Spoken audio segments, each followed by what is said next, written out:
Lahat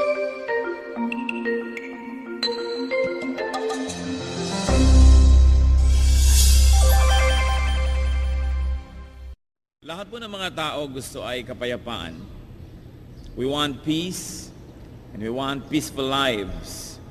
Therefore, we have to learn from people who enjoy peace. Everybody who likes to enjoy a life of peace must look around and look at people who actually enjoy peace and learn from them. Ang ating mong pag-aaral ngayon, pinamagatan natin 8 spiritual things peaceful people do.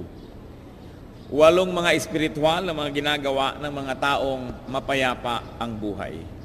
Aming Diyos, salamat po sa buhay. We worship you, our Jehovah Elohim, our God Creator. We praise you, our Father in heaven, God Almighty, for your goodness, for your kindness, and for your creative activity in our lives. Nawa, Panginoon, kayo po ang maging tagapagsalita namin. Humihingi kami ng karunungan nyo. Turuan niyo po kami makinig, turuan niyo rin po kami i-apply sa buhay namin ang aming natututunan. We want you, our Father in heaven, to be our speaker. Sit on your throne of power. Dispense blessings to your people. Lift up your name. Set us free from ignorance. Set us free from slavery in many forms. Lead us. Protect us now, O Father, from evil men and evil spirits. Protect even our household and our loved ones. And we pray that we will see you face to face, that we will feel your touch and your love, and that we will be empowered by your wisdom. In the name of Jesus our Lord, we pray. Amen. Ano po ba mga ginagawa ng mga taong payapa ang buhay? Bakit may mga taong magulo ang buhay at may mga taong mapayapa ang buhay? Peaceful people, first of all, pray. Isa po yan na katangian ng mga taong mapayapa ang buhay. Philippians 4:6-7, do not be anxious about anything, but in everything, by prayer and petition, with thanksgiving, present your requests to God.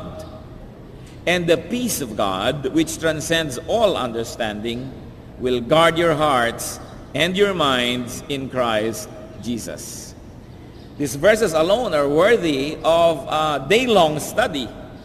Sabi, huwag kayong mabahala tungkol sa ano pa mang bagay, kundi sa lahat-lahat, sa pamamagitan ng panalangin at ang inyong mga paghingi sa Diyos, na may kalakip na pasalamat, ay dalhin ninyo sa paanan ng Panginoon ang inyong mga kahilingan. At, ano daw? Ang kapayapaan ng Diyos, na nilalampasan ng anumang uri ng pag-iisip o pagsalungat ng isip ng tao, ang siyang mag-iingat sa inyong puso at sa inyong isip sa Panginoong Hesus. Na kung susundin lamang ng tao ang kanyang isip at ang kanyang common sense, ay siya'y maguguluhan. Pero sabi niya, nalalampasan ito ng mahiwagang kapangyarihan ng Diyos, na kung kayo'y magiging madalanginin at dadalhin niyo sa Kanya ang inyong mga kabigatan, kahit nandun yung kabigatan, kahit hindi pa yan lubos na nasa-solve, ay nagkakaroon na kayo ng kapayapaan. E ano pa kung binigyan na ng Panginoon ng solusyon? Sapagkat sabi ng Ginoon, lampas-lampas sa karunungan ng tao. Kung ang paiiralin mo lang ay dunong ng tao, gugulo ang isip mo, mababahala ka, matatakot ka. Pero kung ikay madalanginin at nananalig, ang kapayapaan ng Diyos na hindi kayang maunawaan ng sanlibutan ay maghahari sa iyong buhay. So, peaceful people pray. And what do peaceful people pray for? And what about? Peaceful people pray to confess and to seek forgiveness from God. And of course, confession and being forgiven both bring about peace. Psalm 32 verse 5, then I acknowledged my sin to you and did not cover up my iniquity. I said, I will confess my transgressions to the Lord, and you forgave the guilt of my sin. Pagka po ang isang tao ay patuloy na nagkakasala at nagmamaang-maangang wala siyang ginagawang masama at hindi siya nagtatapat sa Diyos, hindi siya humihingi ng tawad, ay patuloy siyang kinakain at pinarurusahan ng kanyang budhi. Pero ang sabi sa Psalm 32 verse 5, kinilala ko ang aking kasalanan. Hindi ko itinago. Hindi ko pinagtakpan ang aking mga kakulangan. At ako'y nagpasya na magtatapat sa iyo, O Diyos. At ako'y pinatawad mo at inalis mo ang bigat ng pag-uusig ng aking budhi. Ang isa pong tao na may kasalanan, kahit ano pang sabihin niya, meron siyang dadalhin. Kahit na hindi niya tanggapin na siya ay nagigilty, meron pa ring effect yun sa kanyang buhay. At ang tangi na lamang na paraan para mawala ang bigat na ito ay una, to be perfect so that you don't have sin and therefore you don't have to be guilty. But since we are not perfect and cannot be perfect, then God in His graciousness made another way for us to have peace. And that is through forgiveness. Na pinapatawad na lang tayo, pero kailangan kilalanin natin yung mali at humingi tayo ng tawad at mabuhay na sinisikap sa tulong ng Diyos na huwag nang balikan ng mga kasalanan ito o kaya'y bawasan ng bawasan, pakonti ng pakonti ang paggawa nito. At malaking kapayapaan po ang tinatanggap ng taong nagsisisi, nagtatapat at humihingi ng tawad. Malaking bigat na dala yung guilt. Kaya kailangan yung confession. Peaceful people pray to thank God. Because when you thank God, you thank Him specifically for the blessings you are thanking Him for. Therefore, you begin to realize that you are a blessed person and that gives you peace. But try complaining and complaining and complaining and thinking about what you do not have, then you will become miserable.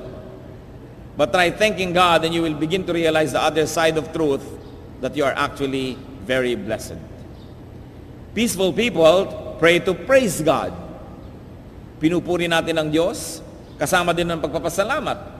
Sapagkat sa pagpupuri natin sa Kanya may himalang nagaganap, nababago ang ating attitude, nakikilala natin siya ng lubos, at nagahari ang contentment, ang kapayapaan sa buhay ng tao.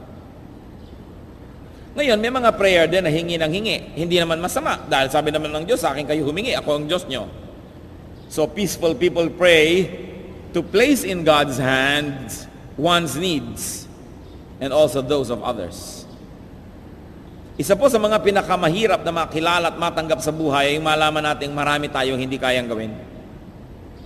At yung matanto natin ang ating mga mahal sa buhay ay napakaraming pangangailangan na hindi nila kayang matapatan at hindi rin natin sila kayang matulungan. Pero pag dinadala natin sa Panginoon sa panalangin, napakalaki ng biyaya sapagkat nalilipat yung bigat mula sa ating mga balikat tungo sa Diyos. At gusto naman niya yon. Hindi naman siya tumatanggi na bunto na natin siya ng ating mga dalahin. Therefore, we pray to intercede for others. Because as much as we like to help people and we like to be there all the time, we cannot be. And we cannot help all the time. Therefore, we place in God's hands the weight on our shoulders. And the Lord Jesus has a very specific invitation for us to do this thing. Matthew 11:28-30. Come to me, all you who are weary and burdened, and I will give you what? Rest. Take my yoke upon you and learn from me. For I am gentle and humble in heart, and you will find rest for your souls.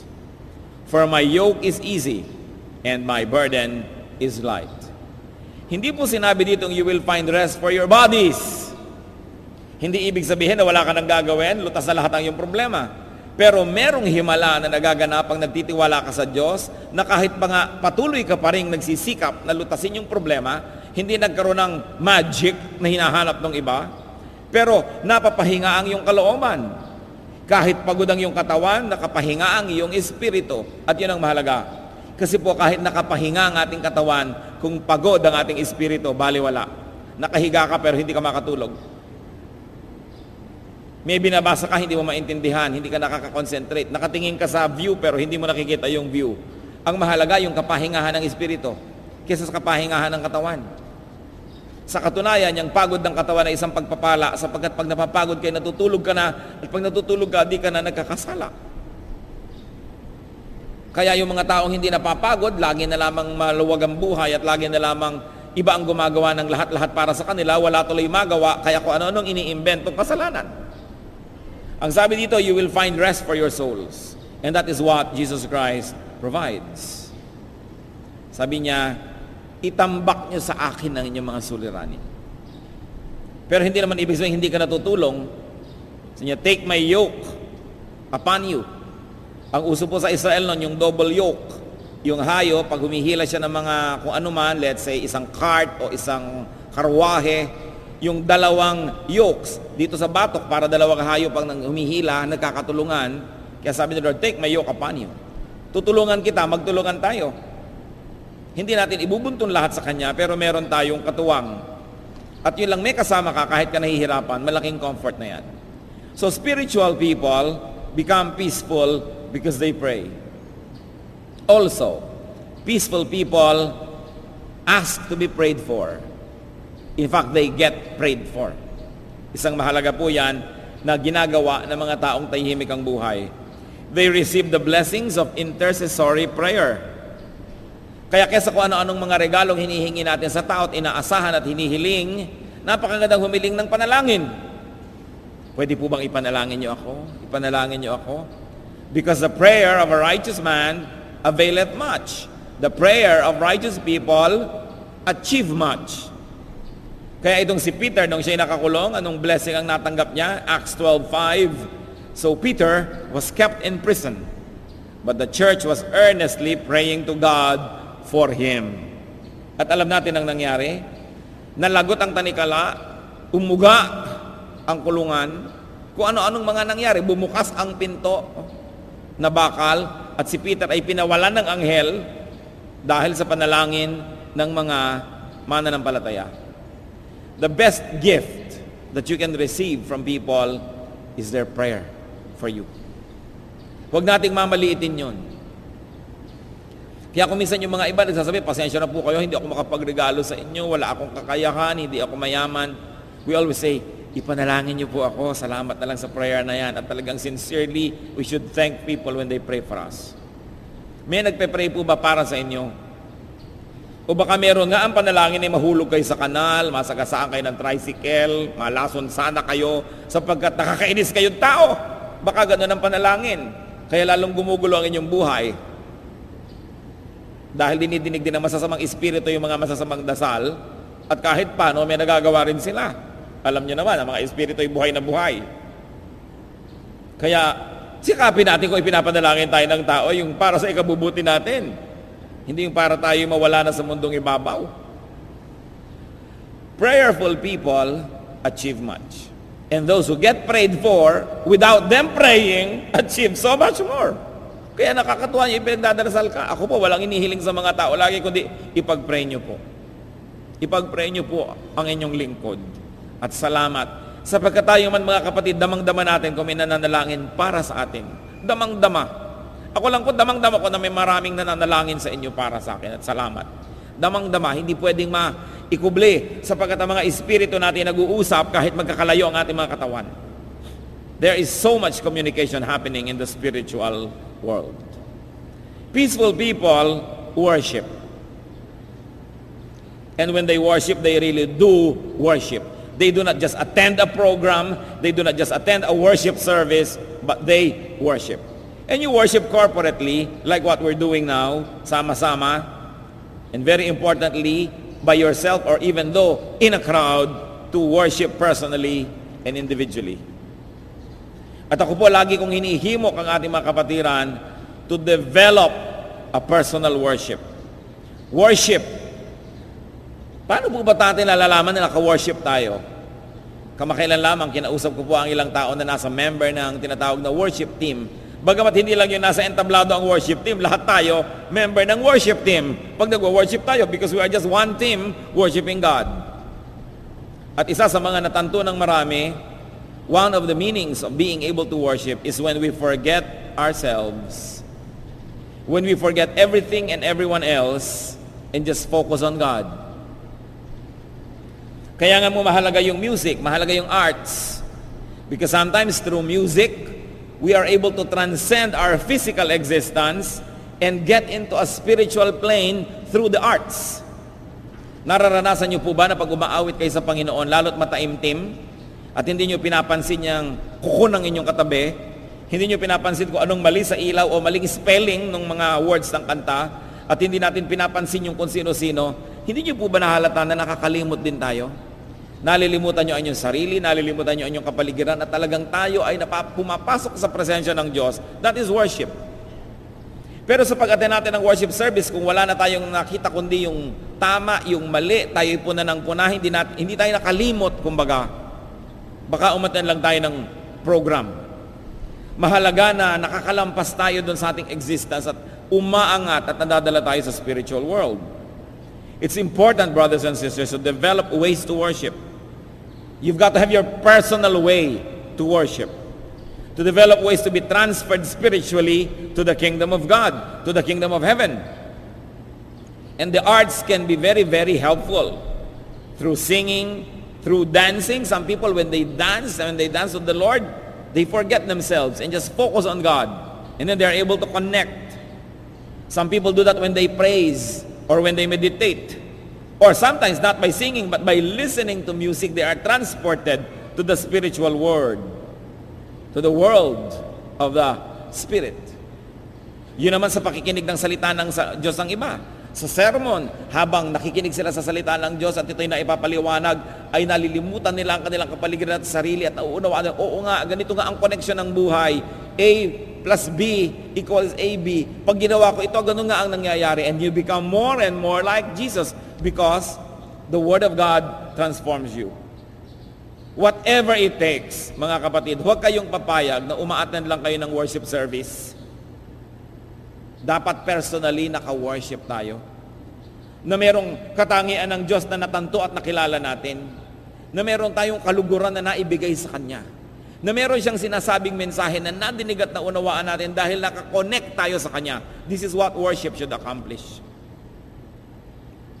Kaya lugi yung mga pupunta pa daw sila sa church, napagod, namasahe, naggasolina, tapos hindi naman naka-worship. Dahil ang dadalang espiritu maghanap ng ipipintas, maghanap ng gulo.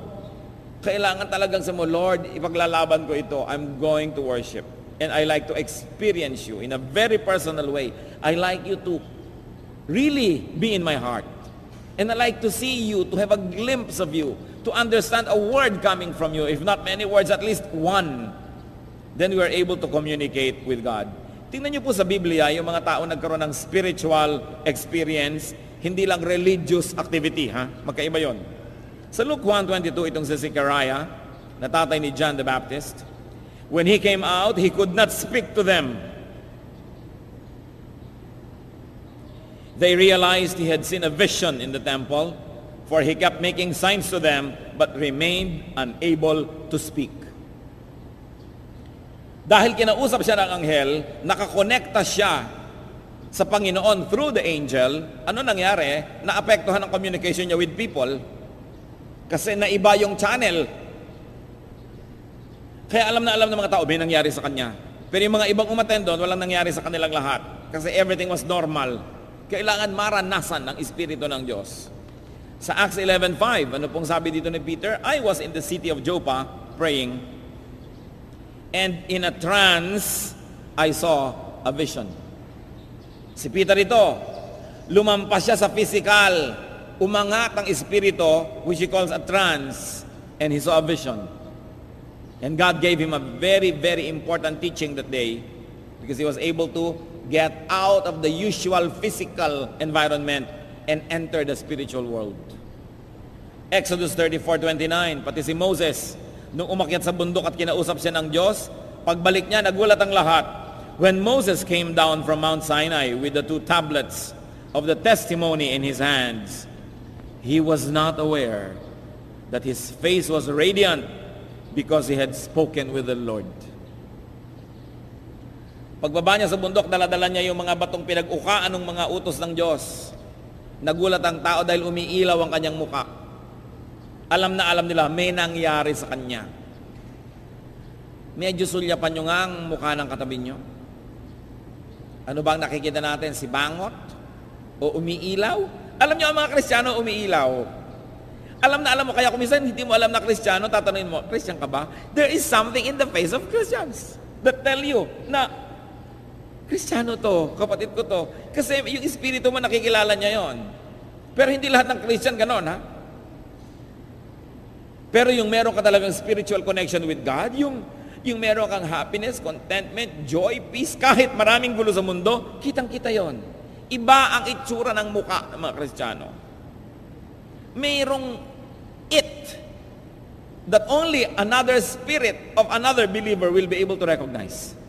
Makikita natin yon. Kahit hindi ka nag-glow in the dark, makikita kung spiritual ka. Pero alam na alam nyo din po, yung Kristiyano, kahit Kristiyano na malayo sa Diyos, minsan backslider, kung minsan ay nabubuhay sa kasalanan, basang-basa mo rin sa mukha. Kitang-kita mo sa mukha niya, kahit na nakangiti, may iba. Kaya kailangan po spiritual ang experience natin. It even shows. Peaceful people immerse their hearts in God. In God's Word, the Bible. Psalm 119, 165. Great peace have they who love your law, and nothing can make them stumble. So sino nagkakaroon ng kapayapaan? Yung umiibig sa mga utos ng Diyos, hindi yung umiiwas, hindi yung tumatanggi, at hindi yung sumasalungat. Yung nagsasabing, Lord, tama po kayo. Ang galing-galing ng law ninyo, kahit inconvenient sa amin, kahit hindi yan ang gusto namin gawin, talagang kayo ang tama. And you have peace. Peaceful people immerse their hearts in God's Spirit.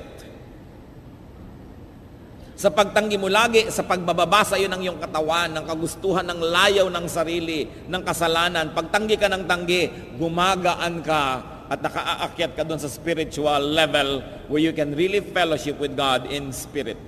At ito po ang dapat nating i-develop muli mga kapatid, yung very personal spiritual experience.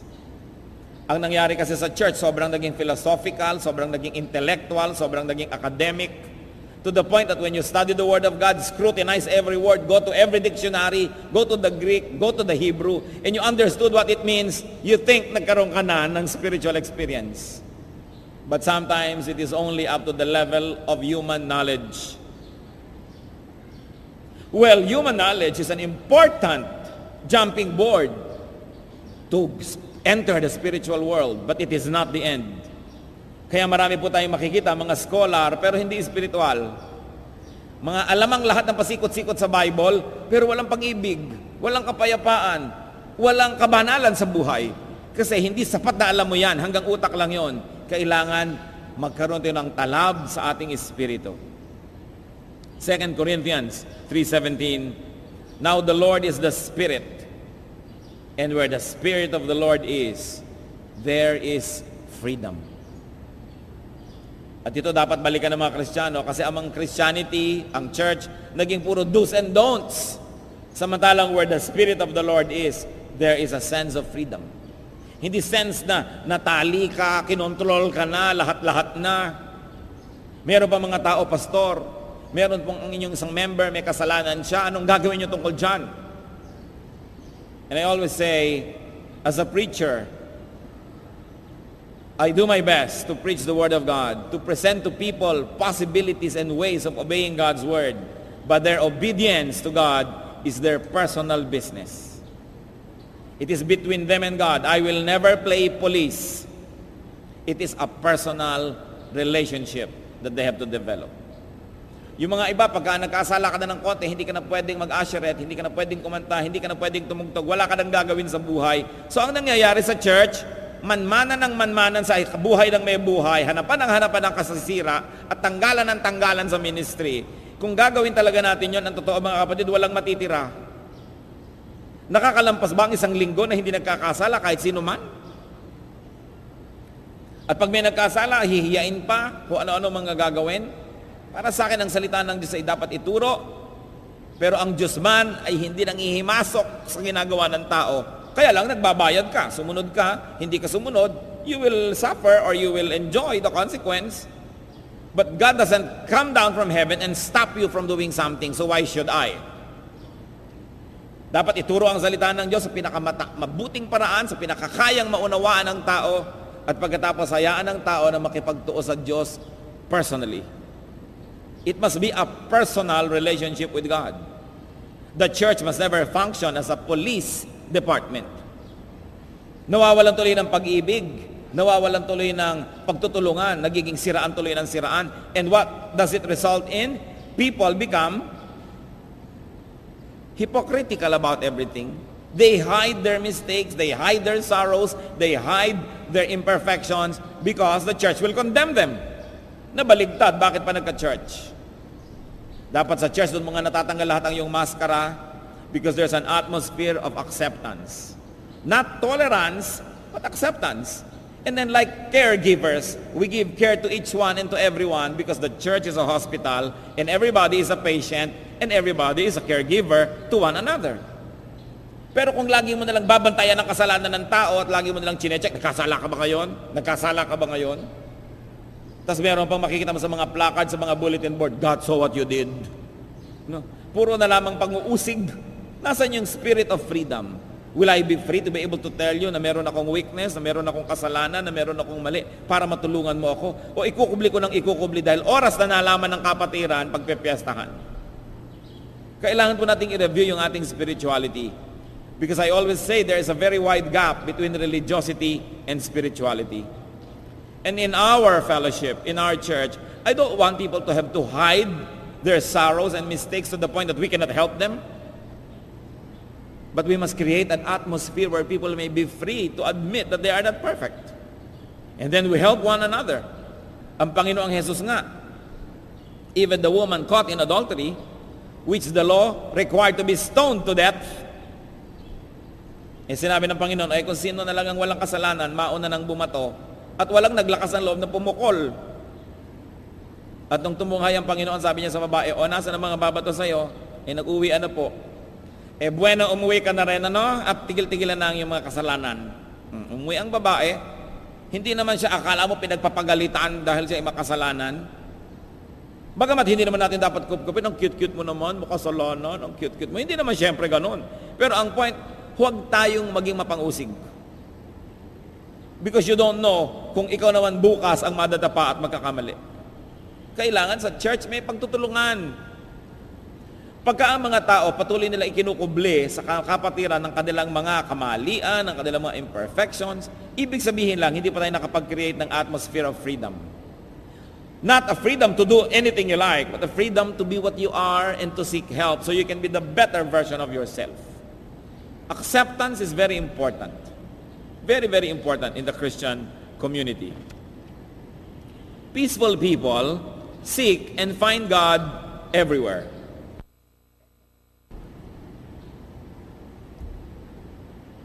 Kung alam nyo na nasa dilim ang Diyos, mapayapa ba kayo makakapunta sa dilim? Yes. Kung alam natin na ang Diyos ay nando sa bundok, pag nagpunta ka sa bundok, matatakot ka ba? No. Kung alam natin na ang Diyos ay nasa lahat ng dako at hinahanap natin siya at matatagpuan natin siya dahil sabi niya, those who seek me will find me, then payapa tayo. Seek and find God everywhere. Psalm 139 verses 7 to 10. Where can I go from your spirit? Where can I flee from your presence? If I go up to the heavens, you are there. If I make my bed in the depths, you are there. If I rise on the wings of the dawn, and if I settle on the far side of the sea, even there, your hand will guide me. Your right hand will hold me fast. Sa niya, kahit saan po ako sumuot, O Diyos, naroon kayo. At kung ganun po ang attitude natin, at lagi nating maaalala yon, magkakaroon tayo ng kapayapaan. Napaka-importante na ating laging isipin at isabuhay na ang Diyos ay nasa lahat ng dako, nasa lahat ng sitwasyon. And He is just a prayer away. Another trait of peaceful people temper the body. Kinokontrol, binabalanse, maging ang katawan. Sa katunayan, sabi ni Paul,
1 Corinthians 9:27, I beat my body and make it my slave.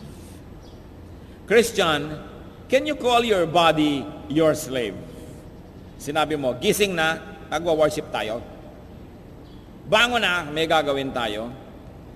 Tigilan mo nguso ang paninigarilyo. No? Tigilan mo pa ang pagpunta dyan sa mga hindi mo dapat puntahan. Mata, huwag kang tumingin sa hindi mo dapat tingnan. Can you say that? Because we must be able to say that. That our bodies are our slaves. Or is it the other way around, that our body is our master?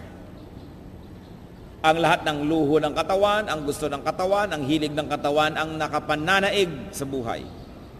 No, sabi ni Paul, hindi. Pinipitpit, ginigiik, dinidikdik, pinipilipit ko ang katawan na ito at ginagawa ko siyang alipin ko. Ngayon, baka naman sa isang linggo, pilipilipit kayo magdatingan dito. Siyempre, hindi naman literal. Yung iba kasi hinahampas talaga ang katawan, pinapahirapan. Hindi naman ganon. Yan ay isang talinghaga. Ibig sabihin, ako ang masusunod. Ang Espiritu ng Diyos na nasa puso ko masusunod. Hindi ikaw katawan. Although may mga gusto rin naman yung katawan na hindi naman pinagbabawal ng Diyos, mano ba naman pagbigyan? Pero doon lang sa mga bagay na hindi gusto ng Diyos, dapat Diyos ang nasusunod. Nakita niyo po yung mga tao na ang katawan nila ang kanilang amo, makakatiyak kayo, magulo ang buhay. Remember, ang pinag-uusapan pa rin natin, kapayapaan. Ang kapayapaan ay yung kakayahan na supilin ang mga kalabisan ng ating katawan na nagdadala sa atin sa gulo. Peaceful people temper not only their body but very especially worldliness. Ang pagiging makalupa, sobra. Titus 2:11-12. The grace of God that brings salvation teaches us to say no to ungodliness and worldly passions, and to live self-controlled, upright, and godly lives in this present age. So nakita niyo po, self-controlled. That's why I will not want to play police and control people. Because even the scriptures tell us that people must be self-controlled. God does not control us. Satan cannot control us. We have the will given to us by God as humans to control ourselves. But who controls you? Yan ang mahalaga nating tanong sa buhay. Binigyan na daw tayo ng kakayahang tumanggi sa lahat ng bagay na hindi makadiyos. At ang taong magkakaroon ng kapayapaan, tatandaan niyo mga kapatid, yun lang taong marunong tumanggi. Yung yes man, yes woman, hindi yan magkakaroon ng kapayapaan. Lahat ng ialok ng mundo, pagbibigyan, nahihiyang tumanggi, hindi makayang tumanggi. One of the first skills that a godly person must learn is to say no when you must. At huwag nang magdalamhati, huwag nang mag-apologize. If it's a no, it's a no. And related to that, peaceful people fast. Not only from physical food, in fact, not from physical food, but peaceful people abstain from many worldly appetites. Kasi yung mga worldly appetites ang mahilig magpahamak sa buhay natin. 1 Peter 2:11. Dear friends, I urge you, as aliens and strangers in the world, to abstain from sinful desires, which war against your soul. Sabi mga minamahal ko, hinihimo ko kayo, nakikiusap ako. Bilang mga estranghero, hindi kayo tagalupa. Huwag na kayong masyadong makisangkot dito sa lupa at sa mga makalupang mga gawain.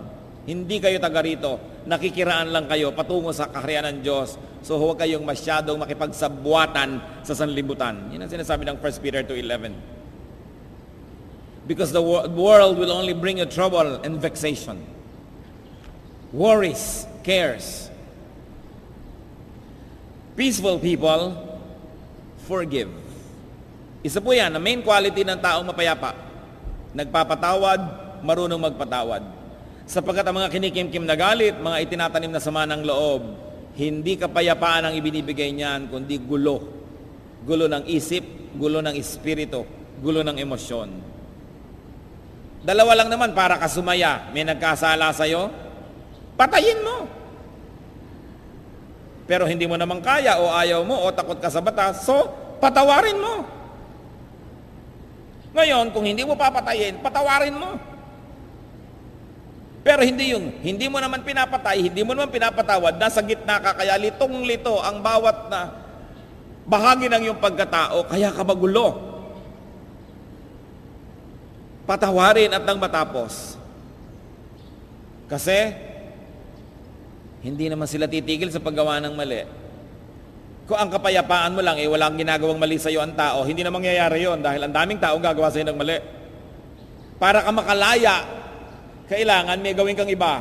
Yung kahit anong gawin mo, patatawarin kita. O di tahimik ang buhay nyo. Pastor, mahirap naman pong hindi magpatawad.